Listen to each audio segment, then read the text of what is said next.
Le Grand Matin été Sud Radio, 7h-10h, Benjamin Glaise, Laurie Leclerc.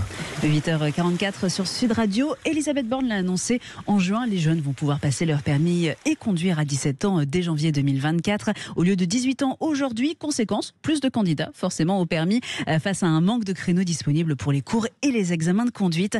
Explication avec notre invité, Patrice Bessonne, président du syndicat professionnel CNPA Éducation routière. Bonjour.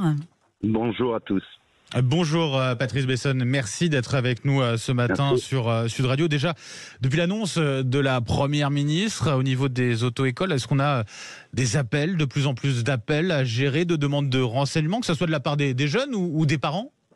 Oui, on a des appels, bien entendu, et ça va augmenter sûrement. Pour l'instant, on ne peut pas trop répondre de façon efficace, puisque, en fin de compte, il manque quelques textes. Aujourd'hui, à part pour l'apprentissage anticipé de la conduite, où on peut s'inscrire à partir de 15 ans et commencer sa formation. Pour le permis B, le départ de la formation, c'est 17 ans. Donc vous voyez qu'il faut décaler et permettre un départ de formation à 16 ans, parce qu'il faut que quelqu'un puisse passer son examen à 17 ans, il faut qu'il ait commencé un petit peu avant, c'est la logique. Donc on répond qu'en septembre, normalement, on aura les textes d'application et on pourra là donner l'information complète aux personnes. Donc, besoin de précision effectivement sur ce point précis. Il y a d'autres points sur lesquels vous attendez aussi justement des précisions, des informations de la part du gouvernement ? Alors, il y a un point important, c'est le nombre d'inspecteurs, d'évaluateurs, parce que aujourd'hui, vous l'avez très bien dit en lançant le sujet, il va y avoir une classe d'âge qui va arriver avant. Ouais. Donc aujourd'hui, on est un peu en flux tendu, aussi bien côté inspecteur que côté enseignant. Parce que c'est déjà le cas en ce moment, hein. On est déjà en flux tendu, voilà. Voilà, c'est ce que je viens de dire. Oui, exactement. On est en flux tendu aujourd'hui. Donc ça veut dire que très rapidement, il faut avoir des inspecteurs. Les inspecteurs, c'est un an de formation. Donc on a demandé à ce qu'il y ait des examinateurs. À la petite différence, quelle est la différence Voilà, la petite différence pour vos auditeurs. L'inspecteur inspecte toutes les catégories de permis. Du B jusqu'à la moto, le poids lourd, les bus, etc. Alors que l'examinateur n'est formé que pour examiner le permis B. Donc ça va plus vite, on est formé en 6 mois et on est de suite sur le terrain. Donc on a demandé qu'il y ait des examinateurs en nombre important qui puissent arriver très rapidement si on veut répondre à cette demande à partir de janvier. C'est une demande que vous avez faite, qui est remontée au ministère. Vous avez une réponse à ce sujet ou pas ? Alors, on nous a répondu, oui, en disant qu'il était prévu que des examinateurs arrivent. Maintenant, on va voir. La réponse est une chose, les actes en sont une autre. Je voulais dire par rapport aux parents, c'est important, puisqu'on a des questions qui nous est revenu, pas mal de questions là-dessus, surtout des associations de sécurité routière qui disent, attention, 17 ans, ça risque d'amener un problème sur la route en termes de sécurité routière. Et Madame Borne a répondu d'ailleurs, parce que je pense qu'il y avait eu une question comme ça lors de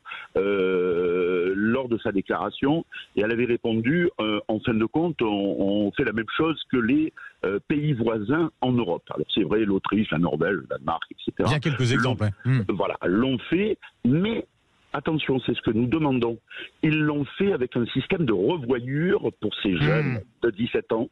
C'est-à-dire, quand ils obtiennent le permis, 6 mois après, ils sont obligés de revenir en école de conduite, faire une formation post-permis. Alors, post-permis, c'est pas refaire une conduite de voiture. C'est des cours théoriques et on appelle ça la psychologie de la conduite. Et c'est ce qu'on a demandé à Madame Borne. On a dit, attention, si on ne veut pas aggraver le problème de l'insécurité routière en France, il faut que ces jeunes puissent avoir ce système obligatoire de revoyure. On attend la réponse. Ça, c'est ce que vous défendez aussi. Vous nous direz justement quelle est la réponse à ce niveau-là de la Première ministre. Vous avez parlé de la question des examinateurs, qu'il faut davantage, avec une formation plus rapide que les inspecteurs, notamment. Il y a la question aussi, tout simplement, en l'occurrence, des moniteurs. Est-ce qu'on en a en nombre suffisant aujourd'hui dans les auto-écoles ? Parce qu'il y a une nouvelle classe d'âge, comme vous l'avez dit, qui arrive. Non, on n'en a pas en nombre suffisant. Il faudra des enseignants de la conduite supplémentaires. La problématique, c'est que ce ceux qui forment ces enseignants de la conduite, c'est les centres de formation de moniteurs, ont la possibilité de le faire, parce que vous savez que la formation avant était annuelle, c'est-à-dire chaque année, il fallait attendre le mois de mai pour faire une session supplémentaire. Là maintenant, ça peut se faire à tout moment. C'est des sessions qui durent à peu près pour commencer à pouvoir enseigner un peu plus de 6 mois. Donc ça veut dire que dès maintenant, il faut des personnes en nombre. Le problème, c'est comme dans la restauration, comme dans bon nombre d'autres métiers, on a du mal à attirer, on a du mal à faire venir des personnes. Les centres de formation me disent qu'ils ont des sessions ouvertes et que ces sessions ne se remplissent pas. Donc là aussi, il va falloir, on va commencer dès septembre à faire une communication très importante pour pouvoir avoir un potentiel d'enseignants supplémentaires.